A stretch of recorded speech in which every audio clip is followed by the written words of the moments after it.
You're listening to Addie's Radio on the Vets on Media Network.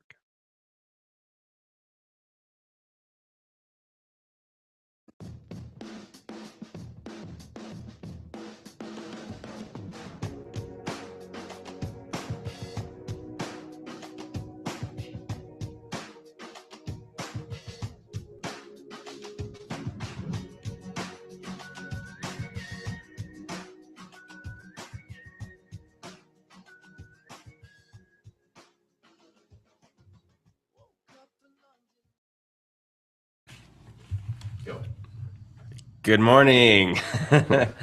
Welcome and thanks for tuning in to At Ease. Today in studio is Matt Schwab, helping us out with the technical issues. Can you hear us? Can you hear us? A little rough start this morning. Yeah. I'm Kyle Horner, and you're listening to At Ease Radio again, like Jesse said. Yeah. And Steve Jackson will be joining us in a little while, probably after the first break. So I guess he had some trouble getting here today. But anyways, kind of wanted to talk a little bit about, we didn't have a show last week. Right. I should say that right off. We didn't have a show last week. It's been kind of a busy couple weeks for most of us, and talk about that in a little bit. But big stuff in the news. Today actually is the falling of the Berlin Wall anniversary. Ooh.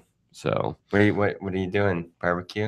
Right. I'm going to knock down the fence in my backyard and then just walk over to my neighbor's yard and just chill with him for a little while. Very cool. No. I mean, that was big stuff. Yeah, it was 25 years ago. So where were you when that happened? I was 5. Uh-huh. So I don't really remember it that well. I think I was in junior high when that happened. Oh, yeah? I remember, yeah.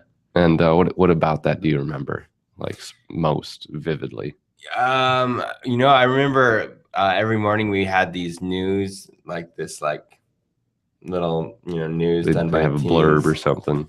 Yeah, and they covered it, and I was like, woo! And how did you feel about it back then? Did you really know much about East and West Germany? I didn't. So it was just kind of like, a wall fell. Well, people were just like, this is a pretty big deal. Like, here's the people that were divided and now they're unifying.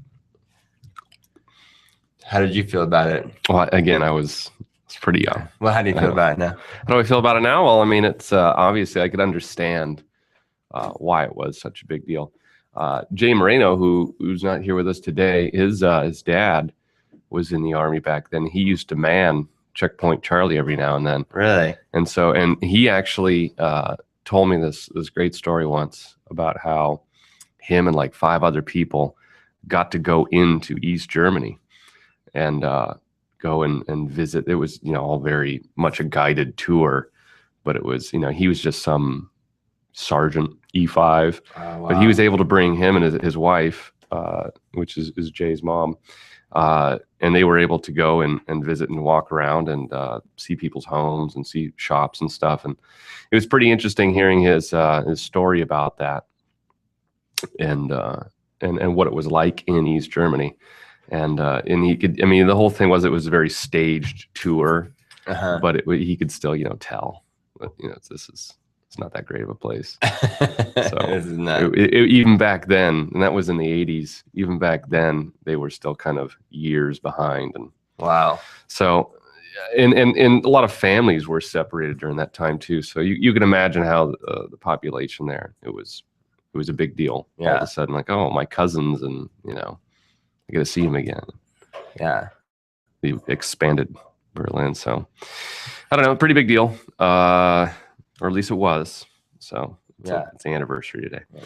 But the other big news happy today, anniversary. Yeah. Happy Berlin Wall falling down anniversary. Yeah. I think it was 3, 4. Yeah, that's what I was saying. 89 it was, right? I guess I was 5. Yeah. Oh yeah. I was 5 too. So I don't really remember it. I guess I would have been 8.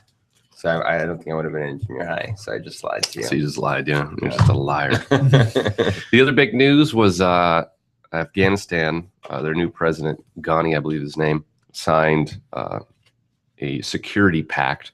Basically, I guess it's a SOFA agreement, which extends till 2024, and it spells out having 10,000 troops, U.S. troops on the ground, and then a small force of NATO troops.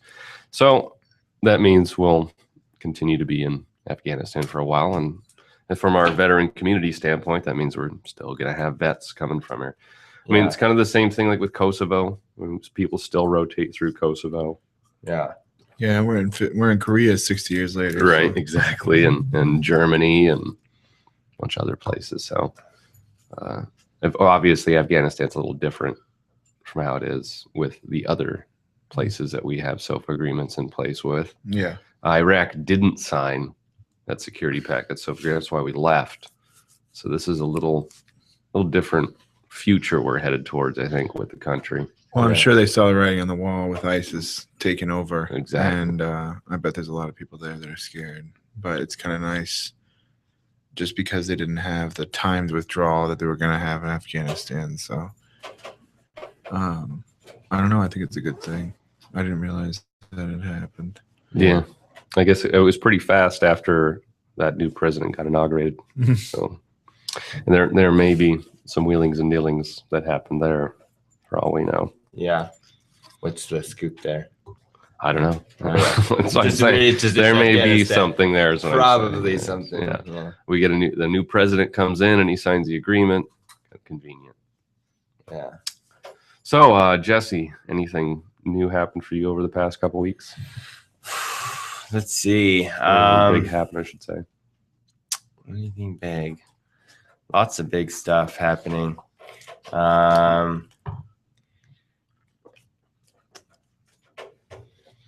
don't. Okay. Yeah. None of yeah. it's coming to you None right of it's now. coming to me right now. What about you, man? I've been sick for the past few days. I'm getting a lot better today. Yeah. But I know Jay, he's not here with us today, and mostly because he had some big news. He's going to be a dad soon. So Yeah, dude. his wife, Melissa, is pregnant. So Congratulations, Jay. Yeah. she's due in May, I believe, but so that's a little while off, but it's big stuff, and he's trying to get into a house right now, so he's got a lot of stuff on his plate. So Yeah. he's been busy. Couldn't get here today. And you just had a move in. Oh yeah, my girlfriend moved in with me and her cousin, and then her sister is about to have a baby today. Oh, really? Yeah, so So you're about to be like kind of an uncle. I guess in a way. Uncle-in-law, don't say that. His girlfriend's already moving in. You Right? guys engaged or no? No, Uh-oh. Getting the cousin too? I'm not engaged with a cousin. No, No. Cousin's moving in too. So you can her have a cousin. Yeah. house full of women Well, yeah. I mean, I'm not a woman, so Yeah.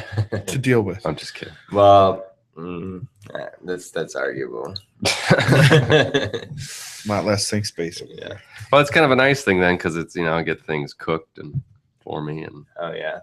I don't like to do dishes, and You still have to do those. I think I just completely made out some weird way as though I just stereotyped all women just now. My girlfriend likes to cook and she does dishes. That's it. So Yeah. I still have to clean other things. So Well, I It's a just good got back from Illinois. how was that? Speaking of the Berlin Wall, my aunt, her name is Sveta. She comes from the Ukraine and actually owns a condo in the Crimea where Russia just took over. But she lived in Eastern Germany for 10 years, she was telling me. And so I always, Wow. every time I go there, I always ask her a million questions about everything because I'll have new ones kind of pop up. But their son speaks Russian. Uh-huh. And my uncle went over there. He would just go backpack, and he lived in Alaska for a little while. Went to backpacking through Europe and ended up going to Ukraine and met her there. Brought her back here, but I've heard a lot of stories from her about what communism is and what happens in communism, and it's just really difficult. But it's kind of crazy what's going on in the Crimea. I guess she has a lot of trouble getting any kind of mail in or anything like that. But so it's just kind of scary for them. But it was really interesting hearing her stories about East Germany. And apparently it wasn't that bad. Like, it was kind of nice. I guess she lived out in the country a little bit, but I don't know. I wouldn't want to live there, but Yeah. now maybe. Now it sounds all right. So yeah, I went to Illinois, stuck around the cornfields for a while, and then I got in last night really late, so I was tired. I had to do some more work. Were you just visiting family? And Yeah, my mom's side of the family lives in Illinois, so my brother's back there now, and then his girlfriend, and then see a couple of my old friends from high school. That's cool. So it was a tiring week. Yeah. right. Tiring week, and then I worked late last night and got up this morning and worked a little bit, and then came in. So Well, we're glad you're here. yeah. Thank you. But I haven't really been checking out the news lately. I did see that a lot of whistleblowers just got a big settlement. I don't know if you guys saw that, but No. against the VA, they said quietly settled a bunch of claims against the VA for harassment and retaliation due to their whistleblowing. It was an easy. So this was ex-employees that. Ex-employees who had to quit or just kind of left, but were kind of forced out probably. And yeah. Let's see here. So there was a quiet Oh settlement. yeah, retaliation settlements. 3 Phoenix whistleblowers who filed retaliation complaints after helping to expose mismanagement and healthcare breakdowns. The trio, Dr. Catherine Mitchell, Pauline Padine, and Damian Reese, accepted mostly confidential settlements for demotions and harassment they suffered at the hands of VA administrators after exposing delays in patient care, fraudulent wait time data, bullying, and other misconduct. And a VA special counsel said they followed their consciences and reported wrongdoing, and their efforts have improved care and accountability. So it's confidential settlement. The VA, I mean, anytime you do a settlement like that, they're just trying not to go to court pretty much. Yeah. But the VA also saves a little face because they don't have to go through the trial and the kind of hullabaloo that you'll have. But it's good to see they kind of ran away with it. I guess they said Padine was a Phoenix VA spokesman who was banished to work in a basement library 22 months ago after disclosing misconduct, and she was crying as she discussed her experience. And then there was another guy, Mitchell. excuse me. They were This is talking Phoenix about. VA? Yeah, these are all That's 3 all Phoenix VA. It's here local. And I they're didn't realize talking that about. Phoenix VA had a library. Yeah. That's downstairs. That's why, Yeah, right? no kidding. It's a big place. I It is a haven't big seen all of place. it. I've been downstairs. They have the psych down there, and they have all the psych evaluations down there for the whatever claims you do. Yeah. But they also got the guy, I guess, who had sent an email and said it's a travesty what we're doing to our soldiers and things like that. And so he also got retaliated against and ended up getting a pretty big settlement for it. So that's pretty good.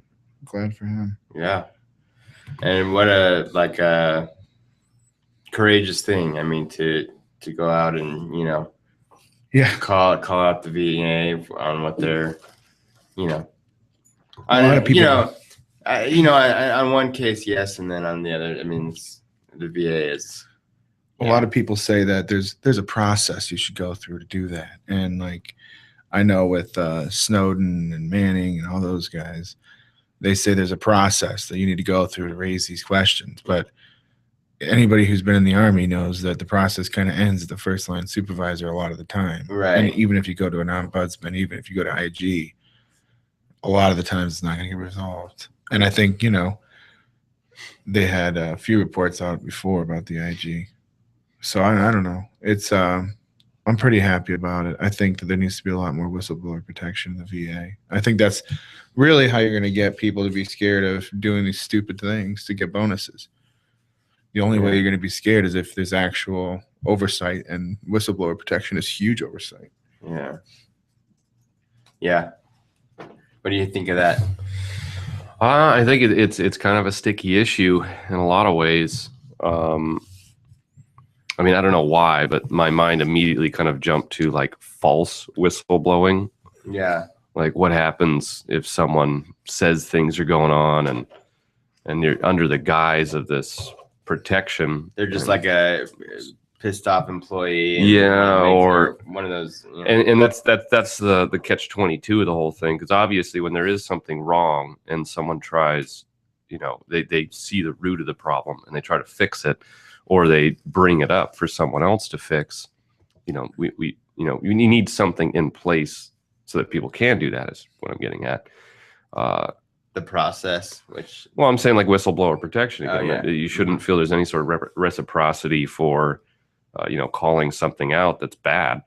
At the same time, it's kind of I don't know, I have a feeling that you could end up being in a situation where someone's just a little jaded about something and, oh yeah, well, this guy did this, and then it just kind of muddles the system and makes it even more bureaucratic and a nightmare. So I don't think there's any perfect solution, but no, it's a good thing. It's a good thing that now suddenly, because I mean, I'm sure these things have been going on for forever, and it's just kind of like I said, bureaucracy before in the government in general. And like what do you say when you don't like someone, or they're not very good at their job, you promote and move, right? Mm-hmm. So you do, you just promote out, moving somewhere else. And then it just kind of propagates the problem further on, because it's harder to point out the problems and get them fixed than it is to just kind of ignore them or just move people around who are causing problems. And that's obviously not the solution. So yeah, I think on the other side, I think there's a lot of protection for people who would be falsely accused by whistleblowers. I mean, one would be that a false accusation isn't going to lead to anything. It'll lead to an investigation, which is what happened in the Phoenix VA. And that leads to a little bit of inefficiency, but the amount of efficiency that you gain from having that whistleblower protection, I think, vastly outweighs the amount of inefficiency that would result from false accusations. And the other thing is there's prosecution. There's prosecution of people who lie, and there's civil complaints, and there's civil actions for people who defame other people. So, I mean, there are a lot of checks on that I think would make it minimal, or any impact that would have minimal on the government. And then, frankly, the way we've had it hasn't been working. And there's been a mechanism in place so that we don't have those inefficiencies, but it's been the most inefficient. It's one of the most inefficient organizations in the United States, I think, as far as the VA goes. So I think what I was trying to get at was when you have trial by public opinion kind of thing. So even if you did make a fraudulent statement, something that's not there, and then it blows up in the news, and then it propagates, and people spin it. Well, I heard this happen, and it was completely unfounded. It was completely untrue. But you have to accept that, is what I'm saying, as part of the trade-off. Right. So that would be the only downside, is what I'm getting at. Well, and I think it is. I think there are a lot of skeptics out there who now even trial by public opinion. I mean, considering all the evidence that they had against the VA, and considering all the stuff that was leaked, you had plenty of people defending the VA. I heard plenty of veterans out there trying to say, well, the VA does a good job. They wouldn't do this. This isn't the way that they work, and there aren't any problems. And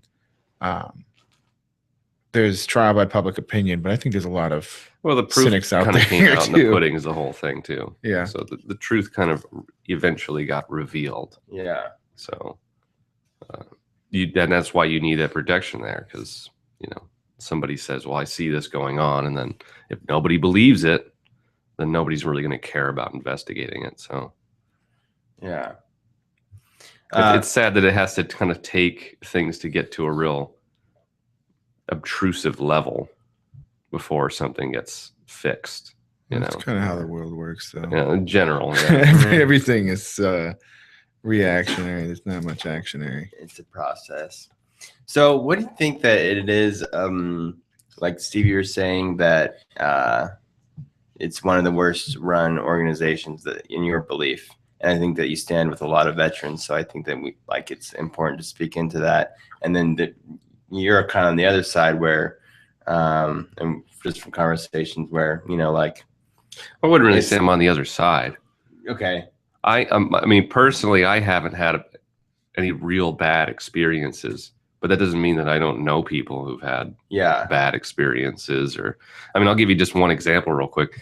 Anyone will tell you the emergency room wait time at the VA is just ludicrous. 3-4 hours. Well, Yeah. emergency If weight that. rooms in general are kind of heavy too. I mean, yeah, it's pretty ludicrous, but I think emergency rooms in general are pretty heavy. Yeah. Theirs is, I mean, I waited there for like 5-6 hours one night, but Yeah. That's what I'm saying. I mean, but most hospitals, I knew some people, they Yeah. went to the VA first. They waited like 6 hours. They were having, it could have been an appendicitis, which it wasn't, but they ended up going to like St. Joe's, a little further away, and they got seen in 15 minutes. And, I don't know. It seems like how many people have had serious complications and problems just from that little problem alone, Yeah. a little issue in our VA, the Phoenix VA. So just, and it looks like we're about ready for break time, actually. So we are we're going to take a break. take a break. So when we get back, we're going to talk about other kinds of medical systems and what we think is the best. All right. It'll be fun. And you're listening to Addie's. Rockies. Are you or someone you know looking for a new job or career? The Vets on Media family would like to invite you to the National Career Fair in Phoenix on September 29th from 11 until 2 p.m. This free job fair will be held at the Phoenix Airport Marriott Hotel, located at 1101 North 44th Street, Phoenix. This is your chance to meet some of the top employers in the Phoenix area face-to-face. Get ready to jumpstart your new career at the National Career Fair in Phoenix, September 29th from 11 until 2 p.m. at the Phoenix Marriott Hotel, 1101 North 44th Street, Phoenix. For more information, visit ncfairs.com/Phoenix. Again, that's ncfairs.com/Phoenix. Breaker, 1-9. How about that bandit? You got some ears on, son? Have you ever wanted to be a truck driver? If so, pay attention. If not, pay attention anyway. Southwest Truck Driver Training offers everything you need to get started. You can get hired before you begin training. They've got GI Bill approved training facilities, day, night, or weekend programs to fit your busy schedule. And if you have any questions, no sweat. They've got veteran supportive campuses with veterans on staff to serve you. And on top of that, they have lifetime job placement assistance. Put the pedal to the metal. Call Southwest Truck Driver Training today.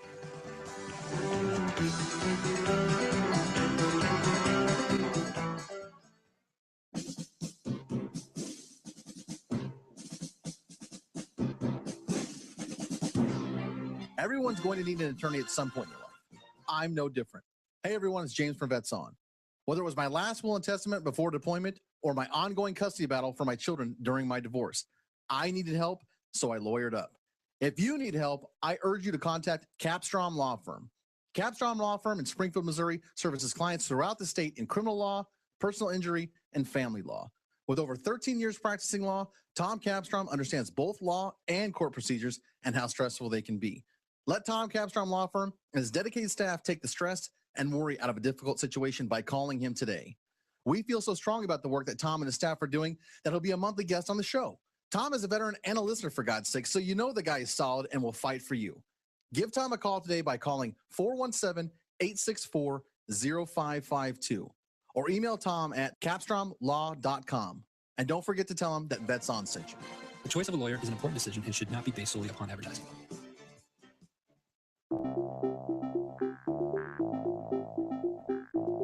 If you or someone you know is looking for a new job or career, you need to visit the pros. National Career Fairs at ncfairs.com. National Career Fairs hosts over 300 career fairs a year nationwide. The events are free and give you the perfect chance to meet some of the top employers in your area face-to-face. To find the nearest career fair to you, visit ncfairs.com. Again, that's ncfairs.com. What are you waiting for? Welcome back to At Ease.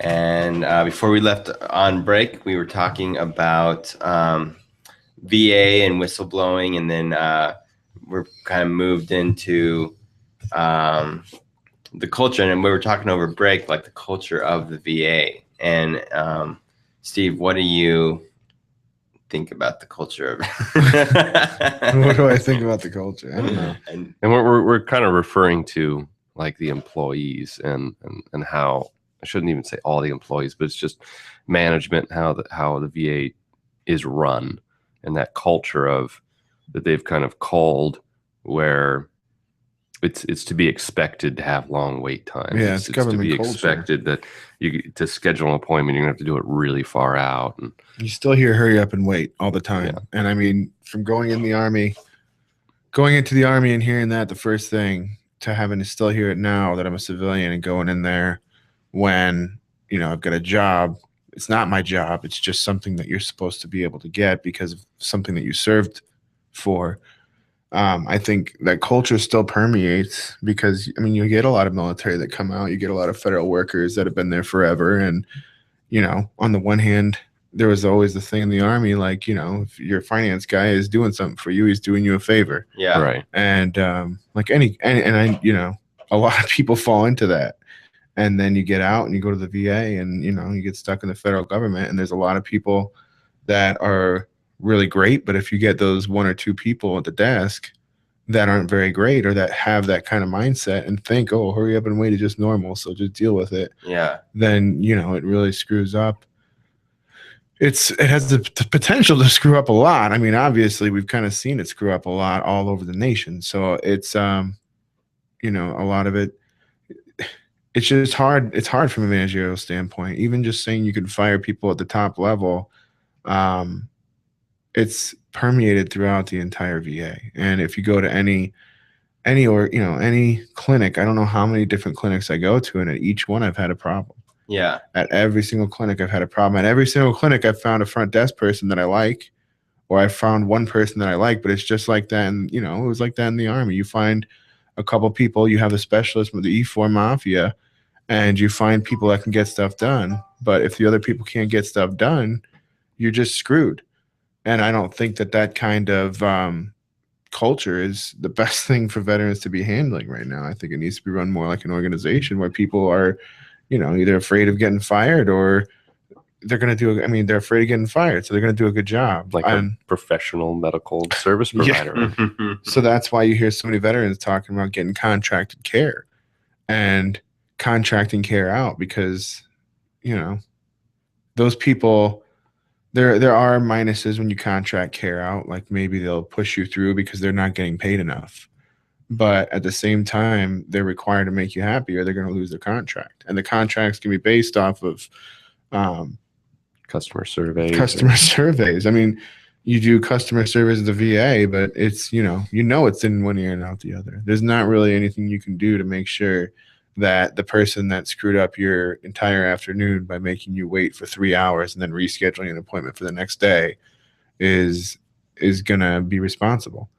yeah. So there's not really much you can do as a veteran in that situation. In the real world, you can really kick up a lot of dust and get things done for yourself. And yeah, you're always going to have a lot of problems in private industry. You're always going to have to fight for your services, but it just feels like in the VA, there's not even the ability to fight for the service. Yeah. And I think, Right. And part of it, I think, kind of comes from it becomes difficult to kind of argue and point out problems when you're getting it for free. And that's kind of the aspect and the mindset of some people. Well, it's free. Yeah. And unlike in the private industry, the capitalistic standpoint where I'm paying for it, we got to keep the customers happy. It's that whole federal jobs perspective of, well, I'm not going to get fired.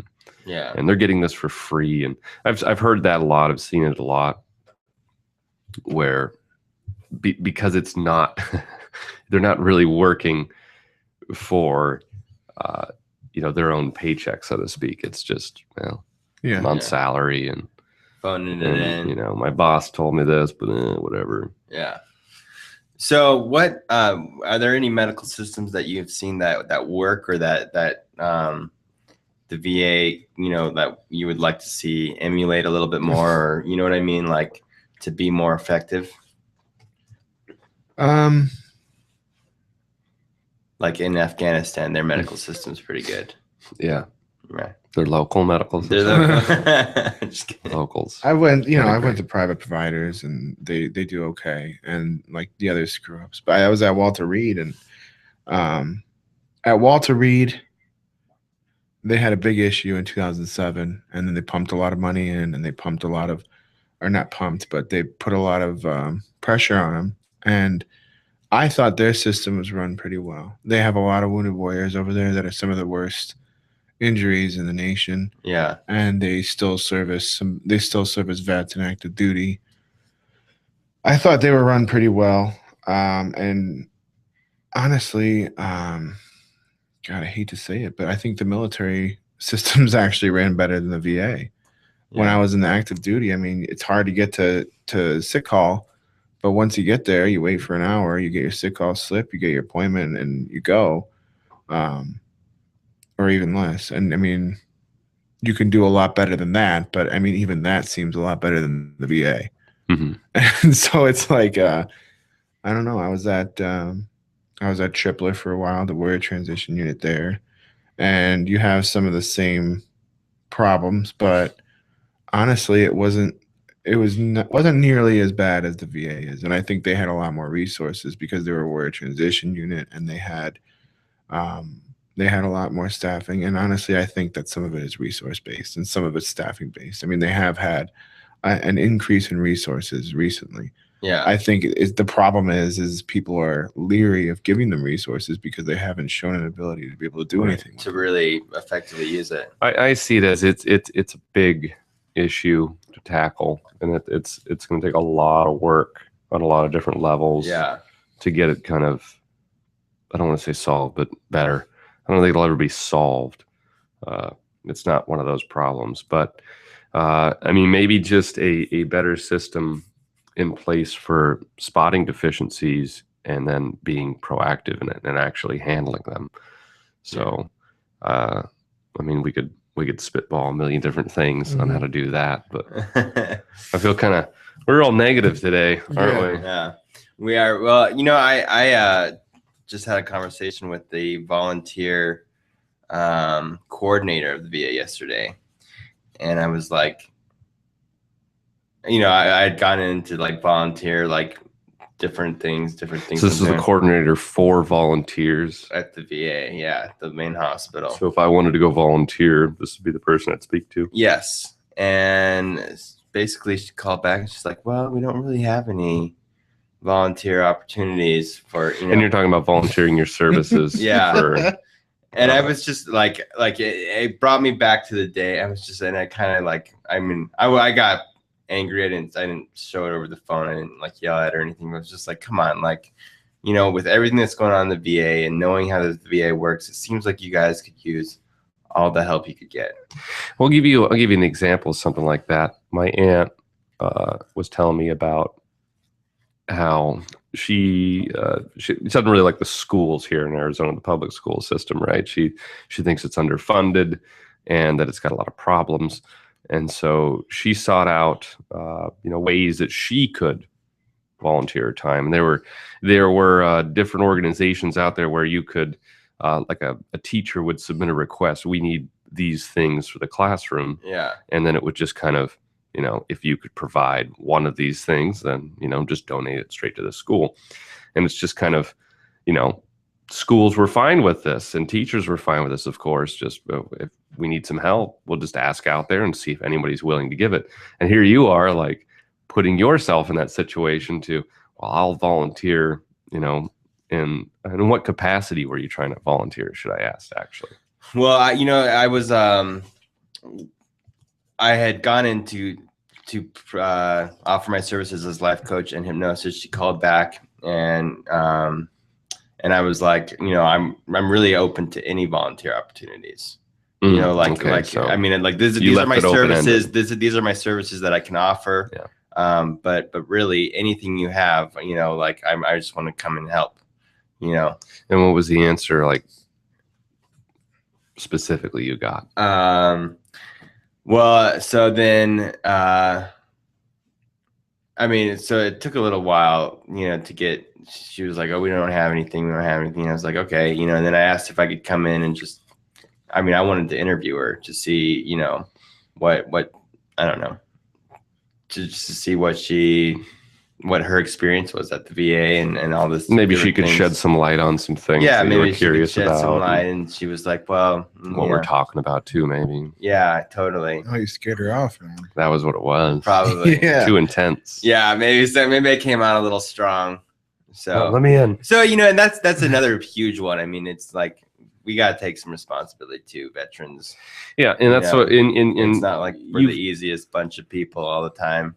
and that was kind of the whole point of like what we're doing right now, right? Is we're supposed to be calling a community. So the whole thing is that you know, veteran community here in Phoenix, it's huge. Yeah. I mean, it's hundreds of thousands of people, and so it's kind of in our best interest to, I don't want to say police that community, but you know, contribute in any way we can, and police if we can, which means, you know, somebody's having problems or not getting something done. It shouldn't be a problem for them to kind of just reach out and somebody give them that hand they need. Yeah. Without, you know, going through a bureaucratic Through all this government red tape nightmare. and- yeah. Right. So it's interesting you brought that up, and if you don't mind, I'll transition. I did go to Yes. I was please. working a booth at the vet fair that happened on the 27th on Saturday at Glendale Community College. They had a vet fair, and it was kind of a nice thing. There was some free food there. They were giving free haircuts, and I say vet fair. It was really a job fair, and they had a lot of employers that were there. Just kind of, I mean, it was totally random, really. Like Intel was there, and Department of Corrections, and Glendale Police Department, a bunch of other little places. There were some other schools there that do some specific schooling stuff, you know, vocational stuff. And they had a lot of veteran organizations there too. But some things I noticed, I want to just kind of talk about real quick, and then we can get our perspectives on that. One, that was really interesting to me was the way people were dressed, because this is supposed to be like a job fair. There are potential employers there. Granted, they may not be they're not the HR people most of the time, but they're people you still want to make a They're people who are decent going to impression. recommend you if you do go to HR. Exactly. Or they're going to be the guys that you hand them your resume and they put a mark on it saying, you know, heck no to this guy. No. So This guy's got flip flops and yeah, and that was the thing, because I only saw maybe like 5 people that came through our booth that actually were dressed for a job fair. Dress for And I'm not success. even saying like full on wearing a tie and a long sleeve shirt, but even just having dress pants on Yeah. and decent shoes. So it was a different, interesting perspective on that. And granted, I kind of feel there were a lot of guys there that I was asking them, you know, so what brings you here today? There are a lot of older vets. What brings you here today? And, oh, you know, just wanted to check it out. And it was free food and a haircut. Yeah. That's why they were there. They weren't really looking for a job. So I Free food and a understand. haircut? Yeah. So Oh, they were giving out free haircuts. yeah, and there was I can't remember the name of the salon, but there was, you know, some place that cuts hair that came in and they had a long line. They were just cutting hair all day, so it was nice. But the other one was, and this is sad because I still see this a lot. Being in the reserves, you know, I run across young soldiers or guys that just got out of active duty a lot, and there's guys that just have no clue about like anything. It's like I don't know what I want to do. I don't know where I should go to get some of these things done and what I should do if I want to do that. So if that makes any sense. So there were a lot of guys like they didn't know if they wanted to go out and get jobs or if they wanted to go to school. And I feel, and that was my recommendation to them, if you don't know, then just go to school. So we got 2 minutes till the break. But Oh, see, I'd say the opposite. really, I'd say if you don't know, go get a job and think about it, and then the job will let you know. You get a job that you don't like, then you figure out what you do like real quick, or Right. you figure out something you can go to school for, as opposed to just going That's good. blindly and going for like, you know, gen ed for a few semesters. But if you Uh-huh. find a job that you like, then you save up on, you know, how many days and hours of tuition. I mean, I think. right, Yeah.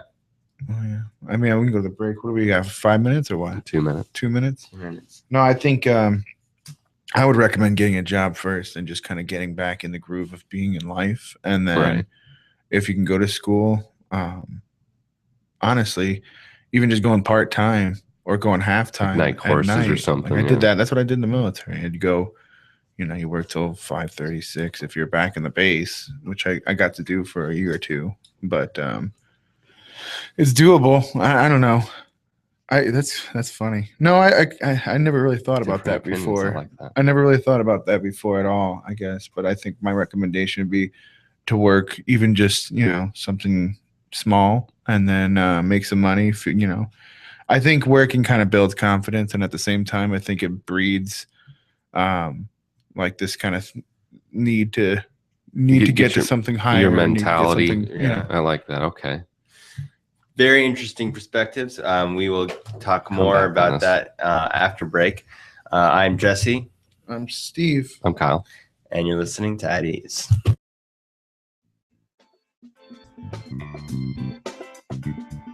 Are you or someone you know looking for a new job or career? The Vets on Media family would like to invite you to the National Career Fair in Phoenix on September 29th from 11 until 2 p.m. This free job fair will be held at the Phoenix Airport Marriott Hotel, located at 1101 North 44th Street, Phoenix. This is your chance to meet some of the top employers in the Phoenix area face-to-face. Get ready to jumpstart your new career at the National Career Fair in Phoenix, September 29th from 11 until 2 p.m. at the Phoenix Marriott Hotel, 1101 North 44th Street, Phoenix. For more information, visit ncfairs.com/Phoenix. Again, that's ncfairs.com/Phoenix.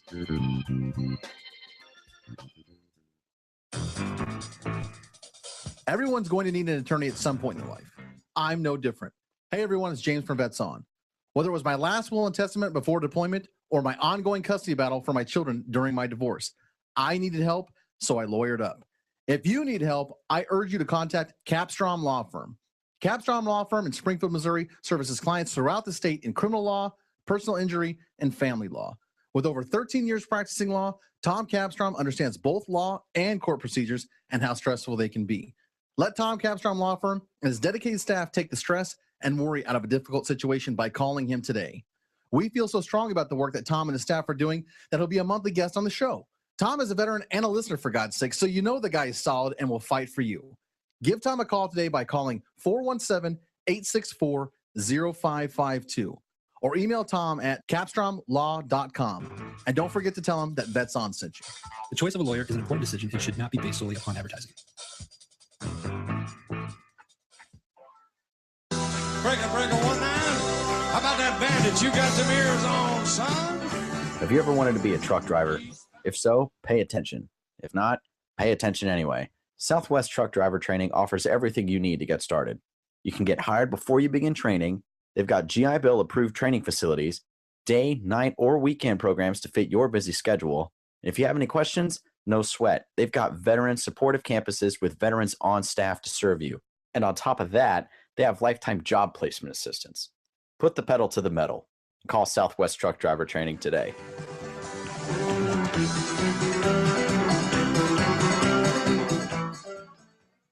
Do you need an extra push to start your day? Well, then tune in to At Ease Radio. At Ease Radio is a show that explores tough questions in an open and fun forum. The program also engages hard-hitting issues concerning veterans' physical, mental, emotional, and spiritual health. This show airs every Tuesday from 10 a.m. Pacific Standard Time on the Vets On Media Network. At Ease Radio is hosted by Jesse James, a combat veteran of Afghanistan, so he knows the problems that veterans face every day. Jesse provides you guidance each and every week to be a better you. So tune into yourself each week by tuning into At Ease Radio. Go to vetsonmedia.com for show details.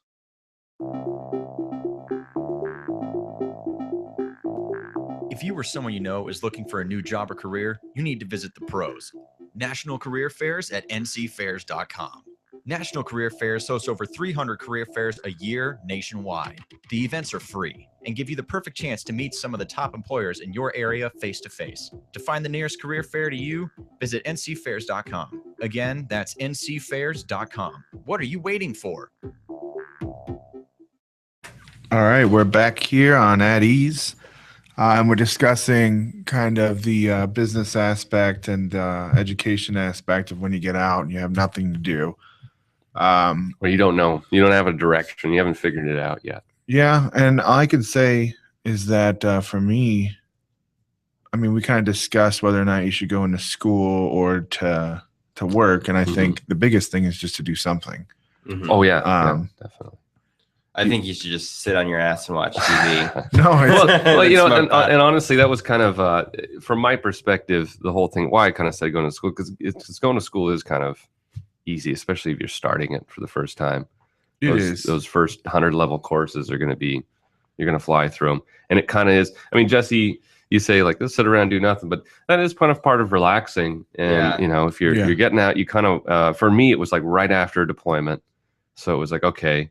I mean, it was seriously like as soon as I got back from leave, you're ETSing right now, and then you know a month later I'm out. So it was kind of like as though I took a little extended leave because it was around the summer, so I got a couple months before school started. But the reason I went into school is, and I was in the same situation as some of these guys, where I didn't really know what I wanted to do. I knew I had some marketable skills that I could go out and seek employment, but I knew I was missing some other things. And in my mind, I felt I had this benefit, this GI Bill. At the time, there was no post 9/11, but you had 10 years to use it. And I thought, you know, if I get into a job and I start working, I'm the kind of guy who I know is probably at some point, if I even start school, like at nights or on part-time, probably not going to continue through it. So if I just kind of knuckle down and get through school now, it's probably going to benefit me, because otherwise that benefit's going to expire. And I guess that's probably where it comes down. It's kind of more of a personal decision. It's whatever you feel your perspective is on it, I guess. So that's the opposite for me. I was the guy that no matter what, I was always going to go to school. So I knew I'd use my benefits eventually. I just, you know. So it's frankly, kind of knowing yourself then is what we're really probably getting at, is knowing yourself and how you're going to approach it. So I did both. I was kind of gung-ho about doing both, and law school you kind of can't do that, but with undergrad you could. I mean, I was in the Army, I guess, when I did my undergrad and then my MBA, I kind of did a little bit of both. But yeah, I guess you're right. I mean, for those kind of people that will get kind of stuck and get comfortable and won't ever do it, you don't want to look back 12 years down the road and be upset that you didn't do it when you had a chance. And that was kind of my perspective on it. See, I'm kind of opposite of you guys in that I came back and didn't really know what I wanted to do, and I was like, okay, I'm going to do school, and then I kept changing majors, and then you know, and that's not really. I changed majors at one point, but and it's kind of because you could say working in a job can give you that perspective of either what you don't want to do or what you want to do. But at the same time, there are so many options out there. It's kind of hard to say to be able to narrow that down. I think that what you're talking about there, Jesse, it's inevitably going to happen to some people. I can sit there and say what I know I don't want to do, but as far as what I think I'd like to do, I mean, that list could go on forever. And it's not really until you take some of the courses and you find out what it's really about, and then you're like, never mind. So that's hard to mitigate. Let me put it that way. Changing majors, that's going to happen. To some people. And there's people in law school that come out and they don't know what they want to do still. So I mean, it's exactly. Crazy. I mean, you're right. Well, like look at Michael Crichton, for instance. He went to Harvard Med, and while he was in school, he was getting near the end. He was doing his internship time and stuff, and that's when his books started selling. And he was just doing it before, just to make some money. He was selling books. And so when he had decided before he graduated that he was just going to do books, he stuck it through and got his medical degree. But you know, he spent all that time going to Harvard Med, and he gets out and he writes books. So, but I mean, look how much that education comes into play in his writing. I mean, I mean, but it was his choice, and it's him kind of pursuing what he wanted to do, and it didn't hurt him, is what I'm trying to get at. So well, that's the good thing about school too. You can kind of, I always thought you could just pick a major and go. And as long as you, like for me, I did business with a minor in political science for undergrad, so you get a lot of history, you get a lot of business. and you can do whatever you want with that. My perspective on that specifically, because I run into a lot of guys who go to some very specific schools that are, not state-run schools. They're, I feel their accreditation is dubious at best, but they'll tell me, well, I really want to do this and I want to go down this path, but I'm not entirely sure. And so that's why I always recommend going to a state school or something that's going to really have some accreditation to it, because almost every degree path is going to include English 101, English 102, right? Yeah. Well, so let's say you get done with your bachelor's degree and it's in biochemical engineering or something, and you say, I don't really want to do this anymore. Well, if you wanted to in the future or wanted to do at the time, change degree paths or because you need it for whatever job you want to go into, you don't have to take that English 101 again. Right. You're a little more set up for success than if you didn't do it at all. Yeah. Or if you went to. And that I feel like I don't want to knock too hard on trade schools, but I sadly have not seen a whole lot of success from people I've known who've gone to trade schools. Mm-hmm. So there's nothing really I feel wrong with traditional education. It's definitely something when you go and you talk to those schools, or they give you the pitch, because I've gotten the pitch from many trade schools before, and they make it sound like it's gravy Bee's train with knees. biscuit wheels, Yeah. right? So anyways, on to some other things. I did get to talk to some Air Force guys, and I remember I mentioned before about they were having that program where airmen can get out and go get jobs and then maybe come back in. They hadn't figured that part out yet. That was just from what a lot of them were telling me. I met a lot of guys who are being forced into retirement, and so they were telling me, Oh, they say go get a job and then maybe we'll let you back in. yeah, he's like, nah, it's just they want to clear their conscience of getting rid of a whole bunch, because they have to cut down. They have to cut down a whole bunch of people in the Air That's what Force. Army did too. You have So people that have been in 12, 15 years who aren't going to get retirement. yeah, And well, that's why they were milling about with the 10-year plus retirement and other incentive packages. Some of them got severance pay. They used to have that back in the day too. Like, you did 14 years, well, we'll give you like $20,000. Clinton was in office and he Yeah. cut down the military. Back in like 96 or so. For these guys, they were looking at some severance packages too, apparently for the retirees, for doing a earlier than they wanted retirement. They had over 20 years, but they wanted to do like 30, 40 or something. And then for like the enlisted guys, it sounded like most of them they're just going to cut them out. They're going to try to create programs to help them get jobs. So that's why they were there, was that they were given the day off to go look at job fairs. And the issue was right. That's funny. And the issue I saw amongst them is not that they didn't know what they wanted to do. They knew what they wanted to do. Most of them had gotten their degree in their 20 years that they were in the Air Force, or had passed their GI Bill down to their kids or their wife or something. So they were like, I'm set. I've been doing a bunch of this stuff. Some of them lacked maybe some certifications, like Six Sigma, things like that.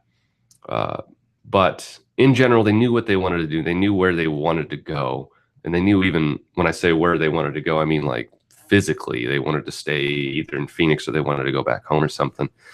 But a lot of them hadn't really looked around to see what the market was. Right. I asked them, it's like, so, what kind of certifications do you need? What do you need to get these jobs? And they were, well, I don't really know. Like, have you looked at job postings? Yeah, they just kind of thought, well, this might have been their first step going to the job fair. Yeah. But my recommendation to a lot of them was, well, just go online, look at job postings, and that'll give you a general idea. You'll start seeing patterns, a lot of what people are looking for. Yeah. And so that was just kind of my perspective on that. So if you're getting out and you, or you're just looking for a job, you could sit there and look at job postings all day long. So Yeah. it's a good place to start, I feel, because it's easy and it's quick and you can do it on your free time. Yeah. And then I met quite a few guys who were getting out of, I shouldn't say getting out of, they just got out of prison. Yeah. And that's a perspective I've never really thought too much about. I have. And I've actually considered trying to do something with going to veterans prison? coming out of prison. Or- Yeah. committing a crime and going to the prison No, I and meant talking to veterans who are in there and about to get out, because Yeah. there's a lot that go in there for half a year, and then they still come out, and it's like, well, they're going to go right back to doing what they're doing if they don't get a job coming out. And your veteran status, might not be as strong if you've got a felony. Right, exactly. Yeah. And, if they've got a felony for drug use or they got a felony for, doing something stupid, I mean, they're still possible productive members of society. So, Yeah. You don't want to shun them. yeah. Right. So in these, I mean, I feel like we're definitely, it's kind of like where two cultural boundaries collide. Yeah. Because you kind of have, it's very difficult, regardless veteran status or not, for a convict to kind of get out there and do, I mean, the options become so limited. And then Yeah. it's just people's perception and perspective too. Once they find out, oh my gosh, he was an ex-con, Mhm. like, this is terrible. I don't want him working here, and it's really kind of sad that that's the way things are. But then you throw in the whole veteran side of it, and it's like, well, that helps them, I feel, in this situation. There was one guy, for instance, he had been in prison for 30 years, he told me. He was a Vietnam vet. He got out like last week, and he really just didn't know what to do. And, the world had moved on without him. It was like watching Shawshank Redemption. I had mentioned something about a website, and he's like, I don't know how to work a computer. I'm like, okay. It's like, what you need to do is, and I told him that the best places probably for him to start, because I did ask him about VA claims, if he ever had any VA claims or if he was working on them, and he said that he was working on them. And so I told him, I gave him the number for the DAV. They were there at the job fair too. So I was like, you should go talk with them, because that would be a good place to start, I feel, for him. And then the other one was like, you could reach out to the VFW. You don't necessarily have to join as a member, but I guarantee you somebody might in their organization be able to help you out and get you plugged into some of the different programs they have. So that it is an interesting perspective for being a vet who gets a felony conviction or goes to prison or something and gets out. I mean, it's a dicey situation, but I do know that, I mean, it doesn't invalidate any benefits you have for yourself. So Right. you can still use that stuff to your advantage, and still redeem yourself, maybe, so to speak. So Yeah. What do you think of that, Steve? I mean, yeah, and like what do you here's think some are perspectives? I mean, some viable options. I mean, because I imagine it's like I'm trying to put myself in this guy's shoes, and like how Right. overwhelming he must just feel to even think about trying to look at a computer. And I told him, I was like, I'm sure you can find somebody who will help you with Yeah. that. And, Well, that's a problem. I mean, there's a lot of people telling him, I'm sure you can find somebody that'll help you. but And who? Yeah. There's not. I mean, it's hard. Even if, the VFW, it's kind of difficult. Like, a lot of people don't have a lot of time. I don't know.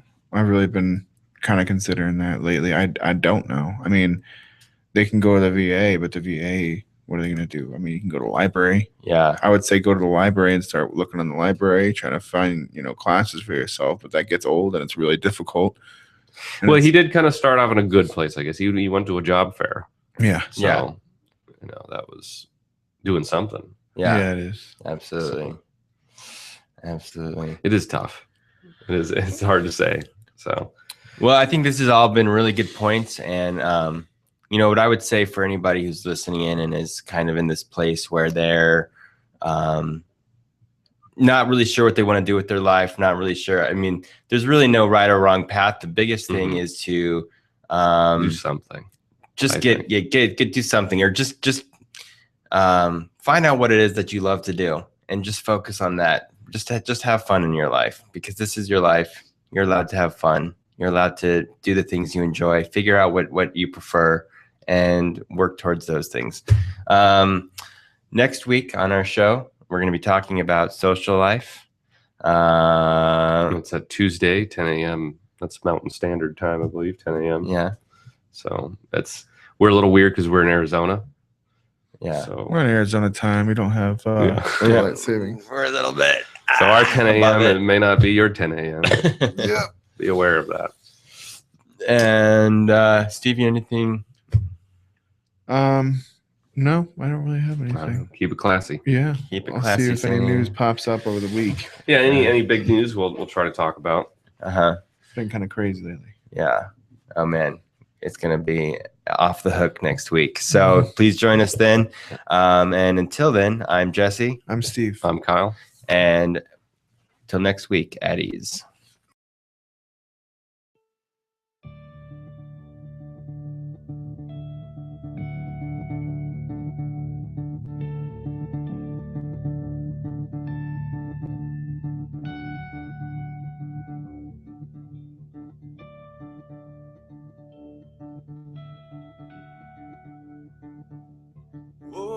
say, can you see by the dawn's early light what so proudly we hailed at the twilight's last gleaming, whose broad stripes and bright stars through the